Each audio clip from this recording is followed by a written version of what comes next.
ನಮಸ್ಕಾರ ವೀಕ್ಷಕರೇ, ಶ್ರೀಗರಿ ವಾರ್ತೆಗರಿಗೆ ಸ್ವಾಗತ. ನಾನು ನಿಮ್ಮ ಗ್ರಹೇಶ್ವರ ಗಾರ್ಡಿಗೇಂದ್ರ.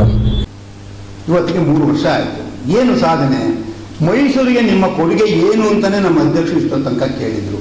ಕೊನೆಗೆ ಅಪ್ಪಿತಪ್ಪಿ ಮೊನ್ನೆ ಬಡ್ಜೆಟ್ನಲ್ಲಿ ಅವ್ರದೇ ಊರು ವರ್ಣಾ ಕಾನ್ಸ್ಟಿಟ್ಯೂನ್ಸಿನಲ್ಲಿ, ಅವರೇ ವರ್ಣಾ ಕಾನ್ಸ್ಟಿಟ್ಯೂನ್ಸಿ ಸೇರಿದಂಥ ಊರಿನಲ್ಲಿ ನಿಮಾನ್ಸ್ ಆಸ್ಪತ್ರೆಯನ್ನು ಮಾಡ್ತೀವಿ ಘೋಷಣೆ ಮಾಡಿದ್ರು. ನಮ್ಗೆಲ್ಲ ಭಾಳ ಖುಷಿ ಆಯಿತು. ಕೊನೆಗೂ ಸಿದ್ದರಾಮಯ್ಯವ್ರು ಒಂದು ಒಳ್ಳೆ ಬುದ್ಧಿ ಬಂತು, ಒಂದು ಒಳ್ಳೆ ಕೆಲಸ ಮಾಡ್ತಾರೆ ಅಂತ. ಆದರೆ ದುರದೃಷ್ಟವಶಾತ್ ಅವ್ರನ್ನ ಆಯ್ಕೆ ಮಾಡಿದಂಥ ಅವ್ರ ಕಾನ್ಸ್ಟಿಟ್ಯೂನ್ಸಿ ಅದನ್ನು ವಿರೋಧ ಮಾಡ್ತಾರೆ. ಅವ್ರಿಗೆ ವಿರೋಧ ಮಾಡ್ತಿರೋರು ಯಾರು? ವರ್ಣ ಜನತೆ ವಿರೋಧ ಮಾಡ್ತಿದ್ದಾರೆ. ಯಾತಕ್ಕೆ? ಇವರ ಕಳೆದ 3 ವರ್ಷಗಳ ನಡವಳಿಕೆ ಆ ರೀತಿ ಇದೆ. ಅವರ ಯಾವುದೇ ಗ್ರಾಮದವ್ರನ್ನ ವರ್ಣದವ್ರನ್ನ ಅವ್ರು ಸೇರಿಸ್ತಾ ಇಲ್ಲ, ಯಾರಿಗೂ ಸಹಾಯ ಮಾಡಿಲ್ಲ. ವರುಣ ಅಂದ್ರೆ ಯತೀಂದ್ರ, ಯತೀಂದ್ರ ಅಂದ್ರೆ ವರುಣ. ಎಲ್ಲರೂ ವರುಣ ಯತೀಂದ್ರನ ಮುಂದೆ ಹೋಗಿ ನಿಂತ್ಕೋಬೇಕು.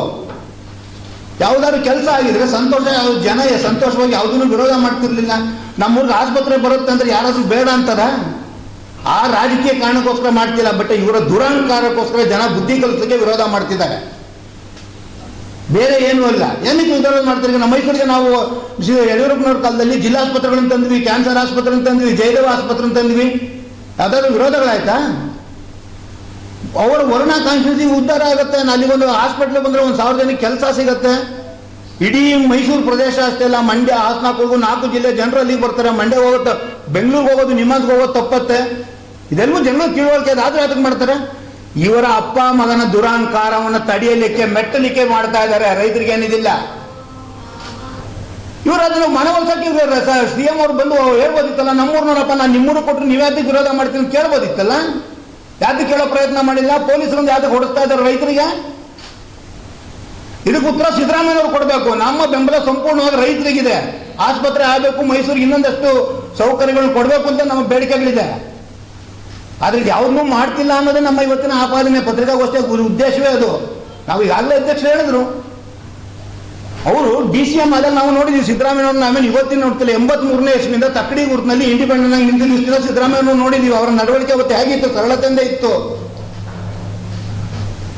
ಕನ್ನಡ ಪ್ರಾಧಿಕಾರದ ಕಾವಲುಗಾರ ಸಮಿತಿ ಅಧ್ಯಕ್ಷರಾದಾಗ ಕನ್ನಡ ಉದ್ಧಾರ ಮಾಡೋ ಕೆಲಸ ಮಾಡಿದ್ರು. ಉಪಮುಖ್ಯಮಂತ್ರಿಗಳಾದಾಗ ನೀವೆಲ್ಲರೂ ನೋಡಿದ್ದೀರಾ, KDP ಸಭೆನ ಬೆಳಗ್ಗೆ ಶುರು ಮಾಡಿದ್ರೆ ಮಧ್ಯರಾತ್ರಿ 1 ಗಂಟೆ ತನಕ ತಗೋತಾ ಇದ್ರು. ಗಮನಿಸಿದ್ರ? ಮಧ್ಯರಾತ್ರಿ 1 ಗಂಟೆ ಮುಗಿದಿದ್ದು. ಈಗ ಮುಖ್ಯಮಂತ್ರಿಗಳಾದ್ಮೇಲೆ KDP ಸಭೆ ಎಷ್ಟೊತ್ತು ನಡೀತಾ ಇದೆ? ಮಧ್ಯರಾತ್ರಿ 1 ಗಂಟೆ ಅಲ್ಲ, ಕೇವಲ 1 ಗಂಟೆ ನಡೀತಾ ಇದೆ. ಯಾತಕ್ಕೆ? ಅಭಿವೃದ್ಧಿನೇ ಆಗಿಲ್ಲ. ಹಂಗಾಗಿ ಅಭಿವೃದ್ಧಿ ಆಗಿಲ್ಲ. ಅಭಿವೃದ್ಧಿ ಆಗಿದ್ರೆ ಕರ್ನಾಟಕ ಡೆವಲಪ್ಮೆಂಟಲ್ ಪ್ರೋಗ್ರೆಸ್ ಕಾರ್ಯಕ್ರಮ ನೋಡ್ಬೋದು. ಡೆವಲಪ್ಮೆಂಟು ಇಲ್ಲ, ಪ್ರೋಗ್ರೆಸ್ ಇಲ್ಲ. ಹಂಗಾಗಿ KDP ಸಭೆನೇ ನಡೀತಿಲ್ಲ. ನಡೆದ್ರು ಅದ್ರಲ್ಲಿ ಅಜೆಂಡಾಗಳಿಲ್ಲ. ಉಪಮುಖ್ಯಮಂತ್ರಿಗಳು ಅದಕ್ಕೆ ಮತ್ತೆ 1 ಗಂಟೆ ತನಕ ನಡೀತಿದ್ರು. ಆಗ ಸರ್ಕಾರ ಆಗಿದ್ದಿತ್ತು. ಆಗ್ಲೇನೆ 5 ಗ್ಯಾರಂಟಿ ಕೊಟ್ಟರು. 5 ಗ್ಯಾರಂಟಿಗೆ ಕೊಟ್ಟರು ಹಣ ಎಷ್ಟು? 1,32,000 ಕೋಟಿ. ಅದಕ್ಕೆ ಸಾಲ ಮಾಡೋದು ಎಷ್ಟು? 1,52,52 ಲಕ್ಷ. ಅಲ್ಲಿ 20,000 ಕೋಟಿ ನ್ಯೂನತೆ ಇದೆ. ನಾವು ಕಟ್ಟಿದಂತ ಟ್ಯಾಕ್ಸ್ಗಳು ದುಡ್ಡೆಲ್ಲೋಯ್ತು? ಭಾಗ್ಯಲಕ್ಷ್ಮಿನಲ್ಲಿ 2 ತಿಂಗಳದ ಹಣ ಕೊಟ್ಟಿಲ್ಲ ಅಂತ ಹೇಳಿದ್ವಿ, ಅದೆಲ್ಲೋಯ್ತು? ನಾಗೇಂದ್ರನ ವಾಲ್ಮೀಕಿ ಹಗರಣದ ಹಣ ಎಲ್ಲೋಯ್ತು? ಇನ್ನು ಸ್ಟೇಟ್ ಎಲ್ಲ ಬಿಟ್ಟುಬಿಡೋಣ. ನನ್ನ ಕನಿಷ್ಠ ಇದ್ದಿದ್ದು ಮುಖ್ಯಮಂತ್ರಿಗಳು ಮೈಸೂರಿನಲ್ಲಿ, ಸ್ವಂತ ಊರು ಮೈಸೂರಿನ ಬಂಡಿಕೇರಿಯಿಂದ ಹಿಡಿದು ಗಲ್ಗಲ್ಲಿನಲ್ಲಿ ಓಡಾಡಿದಂಥವ್ರು, ಮೈಸೂರಿನ ಸಮಸ್ಯೆಗಳು ಗೊತ್ತು, ಮೈಸೂರನ್ನ ತುಂಬಾ ಚೆನ್ನಾಗಿ ನಡೆಸ್ತಾರೆ ಅನ್ನೋ ನಮ್ಮಂತೂ ಬಹಳ ಆಶಾಭಾವನೆ ಇತ್ತು. ಆಗಿದ್ದೇನು? ಮೈಸೂರಿನಲ್ಲಿ drugs, ಬೀದಿನಲ್ಲಿ drugs factory,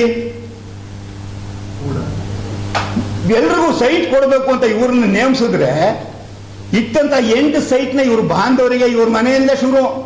charity begins home ಅಂತ ಒಂದು ಇಂಗ್ಲಿಷ್ನಲ್ಲಿ ಗಾದೆ ಇದೆ. ಮನೆಯಿಂದಲೇ ಶುರು. ಹೆಂಡತಿಗೆ 14 ಸೈಟಿಂದ ಶುರು ಮಾಡಿದ್ರು, ಎಲ್ರಿಗೂ ಹಂಚ್ಕೊಂಡ್ಬಂದ್ರು. ಅಲ್ಲಿ ಮಾಡಿದಂತೆ ಎಲ್ಲ ಅಧಿಕಾರಿಗಳು ತಕ್ಷಣ ಕ್ರಮ ತಗೊಂಡ್ಬಂದಿದ್ದು ನಾವು ಹೇಳಿದ್ವಿ. ಅಧಿಕಾರಿಗಳ ಮೇಲೆ ಕ್ರಮನೇ ತಗೊಳ್ಳಿಲ್ಲ. ಅಧಿಕಾರಿಗಳ ಮೇಲೆ ಕ್ರಮ ತಗೊಳ್ಳೋದ್ರೆ ಏನಾಯ್ತು? ಅಧಿಕಾರಿಗಳು ಭಯನೇ ಹೊರಟಾಯ್ತು. ಇವರಿಗೆ ಸರ್ಕಾರಕ್ಕೆ ಅಧಿಕಾರಿಗಳ ಮೇಲೆ ಹಿಡಿತಾ ಇಲ್ಲ, ಅಧಿಕಾರಿಗಳ ಸರ್ಕಾರದ ಮೇಲೆ ಭಯ ಇಲ್ಲ.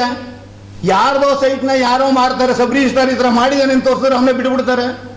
ಅಲ್ಲಿ 23 ಎಕರೆ ಸರ್ಕಾರಿ ಜಮೀನು, ಅದೇ ಈ ಥರ ಪರಬಾರ ಆಗಿದೆ ಸರ್ಕಾರಿ ಜಮೀನ ಮಾರ್ಬಿಟ್ಟು ಕಂಟ್ರಿಂದ ನಾವು ಬಿಡ್ಕೊಟ್ರೆ ಆ ಸಬ್ ರಿಜಿಸ್ಟ್ರಾರ್ ಮೇಲೆ ಇದುವರೆಗೂ ಕ್ರಮ ತಗೊಂಡಿಲ್ಲ. ಯಾತಕ್ಕೆ ಅಂತ ಹೇಳಿದ್ರು ಉತ್ತರ ಕೊಡಲ್ಲ. ವಾಪಸ್ ಅವ್ರ ಹೆಸರಿಗೆ ವಾಪಸ್ ಹಾಕ್ಬಿಟ್ವಿ ಅಂತ ಹೇಳ್ತಾರೆ. ಕದ್ಬಿಟ್ಟು ವಾಪಸ್ ಕೊಟ್ಬಿಟ್ಟಂಗೆ. ಇವ್ರು ಅದೇ ಮೊದಲಿನ ಪದ್ಧತಿ. 14 ಸೈಟ್ ಕದ್ರು, ವಾಪಸ್ ಕೊಟ್ಟರು. 23 ಎಕರೆ ಬೇರೆಯವ್ರ ಹೆಸರು ಬರೆದು ಸರ್ಕಾರಿ ಭೂಮಿನ ಗಲಾಟೆ ಅದಕ್ಕೆ ವಾಪಸ್ ಬರ್ಸ್ಕೊಂಡ್ಬಿಟ್ರು. ಇದು ಆಡಳಿತ ಮಾಡೋ ವ್ಯವಸ್ಥೆನ ದಾವಣಗೆರೆ ನೋಡ್ಕೊಂಬನ್ನಿ, ಶಿವಮೊಗ್ಗ ನೋಡ್ಕೊಂಬನ್ನಿ, ಊರು ಎಷ್ಟು ಚೆನ್ನಾಗಿದೆ. ಮೈಸೂರು ಮಾದರಿ ಮೈಸೂರು. ಮಹಾರಾಜರ ಕಾಲದಲ್ಲಿ ಇಡೀ ಇಂಡಿಯಾದಲ್ಲಿ, ಇಡೀ ಪ್ರಪಂಚದಲ್ಲಿ ಮಾದರಿ ಮೈಸೂರು ಅಂತಲೇ ಕರೀತಾ ಇದ್ದಿದ್ದು. ಇವತ್ತದು ಮುದುರಿದ ಮೈಸೂರಾಗಿದೆ. ಡ್ರಗ್ಸ್ ದಂಧೆ ನಡೀತಿದೆ, ಗೋಲ್ಡ್ ಗ್ಯಾಂಗ್ ನಡೀತಾ ಇದೆ. ಕುವೆಂಪು ನಗರ, ಅವರ ಮನೆಯಿಂದ 100 ಮೀಟರ್ ದೂರದಲ್ಲಿ ಕುವೆಂಪು ನಗರ ಪೊಲೀಸ್ ಸ್ಟೇಷನ್ ಇದೆ. ಅಲ್ಲಿಂದ 100 ಮೀಟರ್ ದೂರದಲ್ಲಿ ಮೊನ್ನೆ ನಡೆದಂತ ಚಿನ್ನದ ಹಗರಣ ನಡೆದಿದೆ. ಕಳೆದ 7 ವರ್ಷದಿಂದ ಅವ್ನು ಮಾಡಿರ್ತಕ್ಕಂಥ, ನಾವು ಮೊನ್ನೆ ಕ್ಯಾಲ್ಕುಲೇಟ್ ಮಾಡಿದಕ್ಕೆ ಇದು ಬಂದು ನಿಂತಿದೆ 8,000 ಕೋಟಿ ರೂಪಾಯಿ ಹಗರಣ ನಡೆದಿದೆ. ಮುಖ್ಯಮಂತ್ರಿಗಳ ಗಮನಕ್ಕೆ ಬಂದಿಲ್ವಾ? ಇಲ್ಲಿ ಪೊಲೀಸ್ ಕಮಿಷನರ್ ಅವ್ರ ಗಮನಕ್ಕೆ ಬಂದಿಲ್ವಾ? ಪೊಲೀಸ್ ಸ್ಟೇಷನ್ ಅಲ್ಲಿ ಏನು ವರದಿ, ಇಂಟೆಲಿಜೆನ್ಸ್ ಏನಾಗಿದೆ ಅವರಿಗೆ? ಇಂಟೆಲಿಜೆನ್ಸ್ ಏನ್ ಮಾಡ್ತಿದ್ದಾರೆ ಇವರು? ವರದಿ ಕೊಡ್ಬೇಕಲ್ಲ ಪೊಲೀಸ್ನವ್ರಿಗೆ. ಮುಖ್ಯಮಂತ್ರಿಗಳು ಪ್ರತಿದಿನ ವರದಿ ಕೊಡ್ಬೇಕಲ್ಲ. 8 ವರ್ಷದಿಂದ ನಡೀತಾ ಇದೆ ಅಂದ್ರೆ ವರದಿ ಕೊಡ್ತಿದ ಮೇಲೆ ಇವ್ರು ಯಾವ ಸೀಮೆ ಆಡಳಿತ ಮಾಡ್ತಿದ್ದಾರೆ ಅನ್ನೋ ಕೇಳಬೇಕೋ ಬೇಡವಾ? ಕೊನೆಗೂ ಇದನ್ನು ನಾವೇ ಹೇಳ್ಬೇಕಾ? ನಿಮ್ಮೂರಿನಲ್ಲಿ, ನಿಮ್ಮ ಬೀದಿನಲ್ಲಿ ಈ ತರ ನಡೀತಾ ಇದೆ ಅಂತ. ಇದು ಸಿದ್ದರಾಮಯ್ಯ ಬೀದಿನಲ್ಲೇ ನಡೆದಿರೋದು. ಅಲ್ಲಿದ್ದಂತ ಒಬ್ಬ ACP ಈ ಕಳ್ಳನ ಮನೆಯಲ್ಲಿ ಬಾಡಿಗೆಗಿರ್ತಾನೆ. ತಾನು ಇದೆಲ್ಲ ಗೊತ್ತಾಗಕ್ಕೆ ಟ್ರಾನ್ಸ್ಫರ್ ಮಾಡಿಸ್ಕೊಂಡು ಹೋದ ಅವನು. ನಾವು ಇದನ್ನು ಮೊನ್ನೆ DGP ಗಮನಕ್ಕೆ ತಂದಿದ್ದೀವಿ, ಇದುವರೆಗೂ ಏನು ಕ್ರಮ ಆಗಿಲ್ಲ. ಈ ರೀತಿಯಾದ ಅಧಿಕಾರಿಗಳು ಭಯ ಅಲ್ಲಿಂದ ಬರ್ತದ? ಇದನ್ನೇ ಇವ್ರು ಸಾಧನಾ ಸಮಾವೇಶ ಅಂದ್ರೆ ಇದನ್ನ ಹೇಳಿ ಇವತ್ತು ನಾವು ಏನು ಸಾಧನೆ ಮಾಡಿ ನಾವು ಕೊಟ್ಟೋದಕ್ಕೆ ಉತ್ತರ ಕೊಡ್ಲಿ.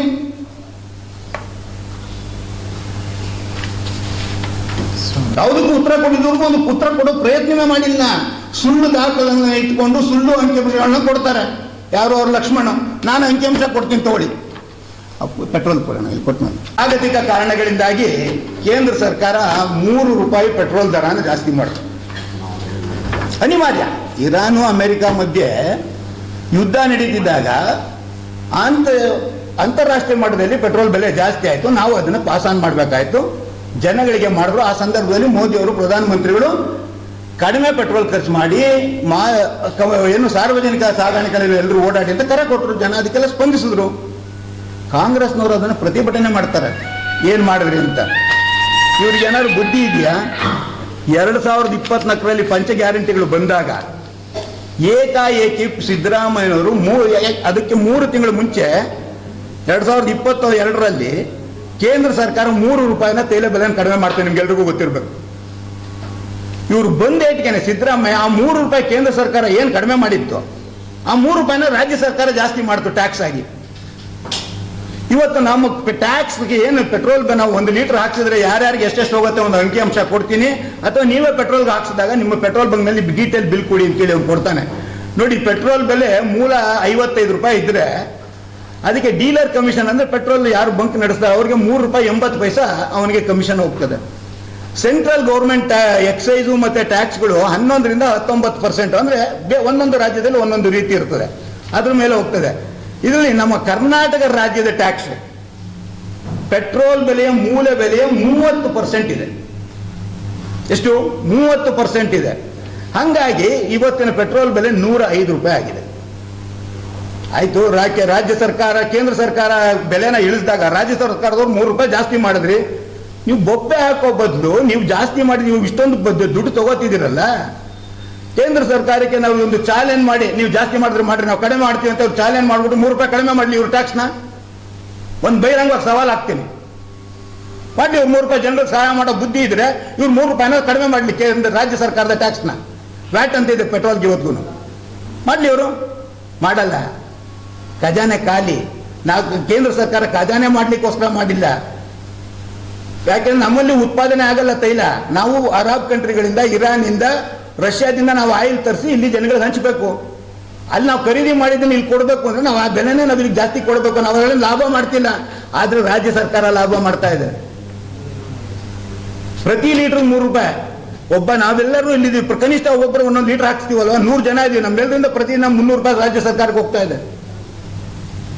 ಇನ್ನು ಇಡೀ ರಾಜ್ಯದಲ್ಲಿ 7 ಕೋಟಿ ಜನದಲ್ಲಿ 3 ಕೋಟಿ ಜನ 1 ಲೀಟರ್ ಹಾಕ್ಸಿದ್ರೆ ಎಷ್ಟಾಯ್ತು ನೀವು ಲೆಕ್ಕ ಹಾಕೊಳ್ಳಿ. ಆ ದುಡ್ಡಲ್ಲಿ ಎಲ್ಲೋಯ್ತು ಲೆಕ್ಕ ಹಾಕೊಳ್ಳಿ. ನಮ್ಮ ರೋಡ್ಗಳು ಸರಿಯಾಗಿದೆಯಾ? ಆಸ್ಪತ್ರೆಗಳು, ಸರ್ಕಾರಿ ಆಸ್ಪತ್ರೆಗಳು ಸರಿ ಇದೆಯಾ? ಯಾವ ವ್ಯವಸ್ಥೆ ಸರಿ ಇದೆ? ಸರ್ಕಾರಿ ಶಾಲೆಗಳನ್ನ ಹೋಗಿ ನೋಡಿ, ಸರ್ಕಾರಿ ಆಸ್ಪತ್ರೆಗಳನ್ನ ನೋಡಿ, ರಸ್ತೆಗಳನ್ನ ನೋಡಿ. ನಮ್ಮ ಮನೆ ಬೆಂಗಳೂರು ಬಂದಂತ ಒಂದು ಸಣ್ಣ ಮಳೆಗೆ ಬೆಂಗಳೂರಿನಲ್ಲಿ ಅಷ್ಟೊಂದು ದುರಂತ ಆಗಿದೆ. ಹಾಗಾಗಿ ಇದು ಯಾವುದೂ ಸಾಧನಾ ಸಮಾವೇಶ ಅಂತ ಕಾಲರ್ ಎತ್ಕೊಂಡು ಮಾಡುವಂಥ ಯಾವ ಸಮಾವೇಶವೂ ಇಲ್ಲ. ಜನಗಳಿಗೆ ಮೋಸ ಮಾಡಿದಂಥ ಅನೀತಿ ಅಧರ್ಮಗಳ ಮಧ್ಯೆ ನಡೀತಿರ್ತಕ್ಕಂಥ ಈ ಸರ್ಕಾರ ಈ ಕೂಡಲೇ ಇವತ್ತು ರಾಜೀನಾಮೆ ಕೊಡಿ, ಇಲ್ವಾ ಇನ್ನೆರಡೇ ವರ್ಷ ನಿಮ್ಮ ಗಂಟು.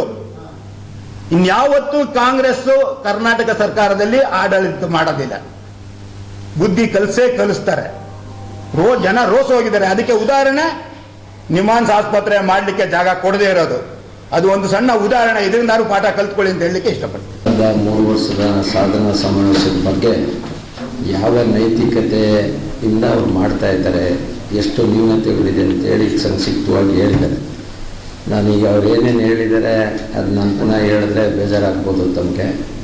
ಆದರೆ ಒಂದಂತೂ ಸತ್ಯ, ನಾನು ಮೈಸೂರು ಮಹಾನಗರ ಪಾಲಿಕೆ ಮಹಾಪೌರನಾಗಿದ್ದು ನನ್ನ ನಗರ ಪಾಲಿಕೆಯ ವ್ಯವಸ್ಥೆ ಬಗ್ಗೆ ಒಂದೆರಡು ಮಾತಾಡ್ತೀನಿ.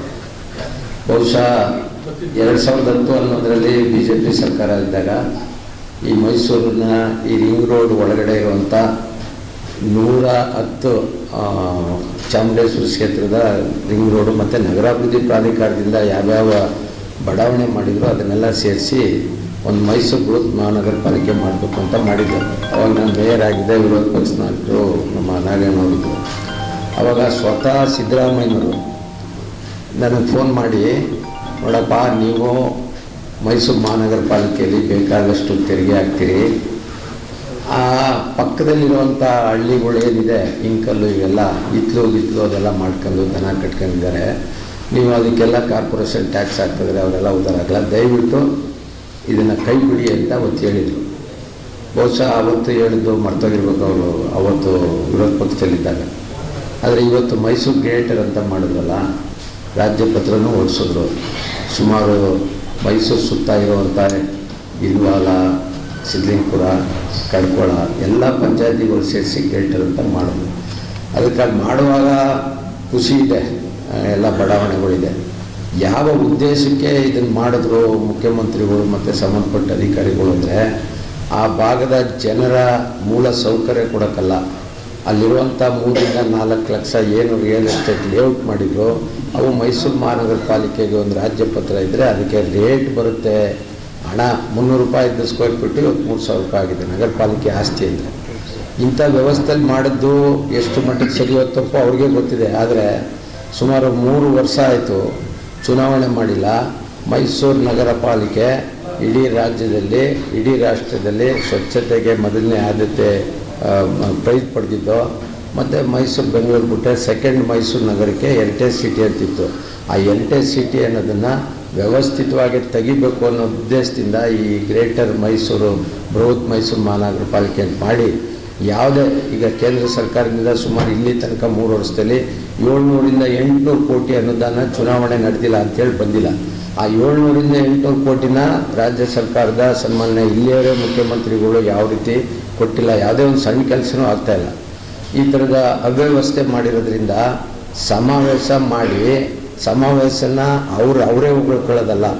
ಯಾರೊಬ್ಬರು ಸಮಾಜಕ್ಕೆ ಸರ್ಕಾರದಲ್ಲಿ ಕೆಲಸ ಮಾಡಿದಂಥವ್ರಿಗೆ ಸಾರ್ವಜನಿಕರು ನೀನು ಒಳ್ಳೆ ಕೆಲಸ ಮಾಡಿದ್ದೆ ಅಂತ ಸರ್ಟಿಫಿಕೇಟ್ ಕೊಡಬೇಕು, ಹೊಗಳ್ಬೇಕು. ಆದರೆ ಸ್ವತಃ ಅವ್ರಿಗೆ ಹೊಗಳ್ಕೊಳ್ಳೋದ್ರಿಂದ ಇದು ಯಾವುದೇ ಸಾಧನಾ ಸಮಾವೇಶ ಆಗೋದಿಲ್ಲ. ಮತ್ತು ಎರಡೇ ವಿಚಾರ. ಒಂದು ಮೈಸೂರು ನಗರದಲ್ಲಿ ಈ ಖಾತೆ ಅಂತ ಅನ್ನೋದು, ನಾವು ನಗರ ಪಾಲಿಕೆ 2001ರಲ್ಲಿ ನಾನು ನಗರ ಪಾಲಿಕೆಗೆ ಹೋದಾದ್ಮೇಲೆ ಮೊದಲು ಖಾತೆ ಅಂತ ಕೊಡ್ತಿದ್ರು, ಆಮೇಲೆ ಉತ್ತರ ಪತ್ರಿಕೆ ಅಂತ ಕೊಟ್ಟರು, ಅದನ್ನು ಚೇಂಜ್ ಮಾಡಿದ್ರು. ಆಮೇಲೆ ಕರಪಾವತಿ ಹೊಣೆಗಾರಿಕೆ ಅಂತ ಮಾಡಿದ್ರು, ಈಗ ಈ ಖಾತೆ ಅಂತ ಮಾಡಿದ್ರು. ರೂರಲಲ್ಲಿ 11B ಅಂತ ಮಾಡಿದರು, ಎ ಖಾತೆ ಬಿ ಖಾತೆ. ಇದು ಆ್ಯಕ್ಚುಲಿ ಯಾವುದೇ ಆಸ್ತಿಗೆ ರಿಜಿಸ್ಟ್ರೇಷನ್ ಮಾಡಿಸ್ಕೊಂಡ್ರೆ ಟೈಟ್ಲ್ ಡೀಡ್ ಅದು ಒಂದೇ ಕಾನೂನಾತ್ಮಕವಾಗಿ ಒರಿಜಿನಲ್ ಡಾಕ್ಯುಮೆಂಟ್ಸು. ಈ ಖಾತೆ ಅನ್ನೋದು ಯಾವುದೇ ಅಕೌಂಟಬಿಲಿಟಿ ಇಲ್ಲ, ಅದಕ್ಕೆ ಕಾನೂನಾತ್ಮಕ ರೈಟ್ಸೂ ಇಲ್ಲ. ಅದು ಕರಪಾವತಿ ಅಂದರೆ ಆ ಬಿಲ್ಡಿಂಗ್ ಯಾರು ರಿಜಿಸ್ಟ್ರ್ ಮಾಡಿಸ್ಕೊಂಡಿರ್ತಾರೆ ಅವ್ರಿಗೆ ಆ ಟ್ಯಾಕ್ಸ್ ಕಟ್ಟೋಕ್ಕೆ ಒಬ್ಬರಿಗೆ ನೇಮಿಸ್ಬೇಕು ಅನ್ನೋದಕ್ಕೆ ಆ ದಾಖಲೆ ಆಧಾರದ ಮೇಲೆ ಕೊಡಬೇಕು. ಇದರಲ್ಲಿ ಎಷ್ಟು ಲೂಟಿ ಹೊಡಿತಾರೆ ಅಂದರೆ ಸಣ್ಣ ವಿಚಾರದಲ್ಲಿ. ಇವತ್ತೇನೋ 1-2 ವಿಚಾರ, ಆ ಖಾತೆ ಅನ್ನೋದನ್ನು 3 ಸಲ ಬದಲಾಯಿಸಿ ಮಾಡಿದ್ರು. ಕೃಷ್ಣ ಬೈರೇಗೌಡರು ಭಾಳ ಅತ್ಯಂತ ಬುದ್ಧಿವಂತರು, ಫಾರಿನಲ್ಲಿ ಓದಿರೋರು, ಭಾಳ ಇದಂತಾರೆ. ಈ ಖಾತೆ, ಕರಪಾವತೆ, ಹೊಣೆಗಾರಿಕೆ, RTC ಇವೆಲ್ಲರೂ 3 ಸಲ ಬದಲಾವಣೆ ಮಾಡಿದ್ರಲ್ಲ, ಅದರಿಂದ ಒರಿಜಿನಲ್ ಮೂಲ ದಾಖಲೆಗೆ ಏನೂ ಸಂಬಂಧ ಇಲ್ಲ. ಬರೀ ಕಾರ್ಪೊರೇಷನ್ಗೆ, ಸರ್ಕಾರಕ್ಕೆ, ರೆವಿನ್ಯೂಗೆ ಟ್ಯಾಕ್ಸ್ ಕಟ್ಟಕ್ಕೆ ಮಾತ್ರ ಒಂದು ಹೊಣೆಗಾರಿಕೆ ಕೊಡ್ತಾರೆ. ಯಾರು ಓನರು, ನಮ್ಮ ಅಕೌಂಟಬಿಲಿಟಿ ಬಗ್ಗೆ ರಿಜಿಸ್ಟರ್ ಯಾರೋ ಹೆಸರು ಮಾಡಿಸಿರ್ತಾರೆ.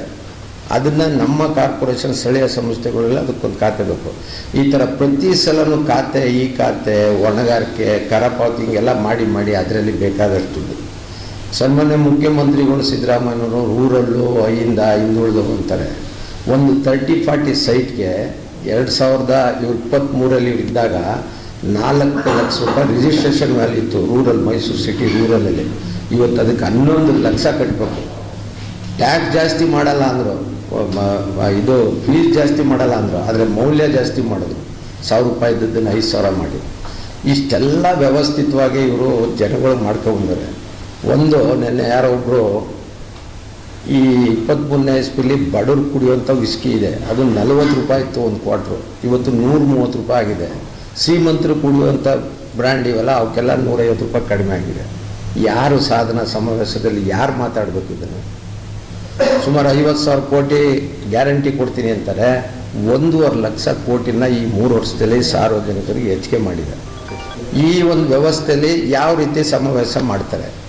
ಸಾರ್ವಜನಿಕರು, ಬಡವರು, ಮಧ್ಯಮ ವರ್ಗದವರು ಅರಕಾದ್ಮೇಲೆ ವಿಸ್ಕಿ ಕುಡಿಲಿ ಅಂತ ಮಾಡಿದ್ರು ಇನ್ನೊಂದು ಸರ್ಕಾರ. ಆದರೆ ಇವತ್ತು ಆ ವಿಸ್ಕಿ ಎಷ್ಟು ಮಟ್ಟಿಗೆ ಆಗಿದೆ ಅಂದರೆ, ಆ 2,000 ಗ್ಯಾರಂಟಿ ಇದೆಯಲ್ಲ, ಅದಕ್ಕೆ ಇನ್ನು 6,000 ಹಾಕಿ 10,000 ರೂಪಾಯಿ ಖರ್ಚು ಮಾಡ್ತಾರೆ. ಈ ಟೆಸ್ಟ್ ಸರ್ಟಿಫಿಕೇಟು ಸಾರ್ವಜನಿಕರಿಗೆ ಉಪಯೋಗ ಅಂತ ಸಣ್ಣ ಸಣ್ಣ ವಿಚಾರಗಳಲ್ಲಿ ಇವರು ದುಡ್ಡನ್ನು ಜಾಸ್ತಿ ಮಾಡಿ ಈ ಥರ ಸಾರ್ವಜನಿಕರಿಗೆ ಒಂದು ವ್ಯವಸ್ಥಿತವಾಗಿ ಅವ್ರ ಬಗ್ಗೆ ಈ ಟ್ಯಾಕ್ಸ್ ಮುಖಾಂತರ ಏರ್ತಾ ಇರುವಾಗ ಇಂಥ ವ್ಯವಸ್ಥೆಯಲ್ಲಿ ಇವರು ಸಾಧನಾ ಸಮಾವೇಶ ಶೂನ್ಯ ಅಂತ ಹೇಳ್ಬೋದು.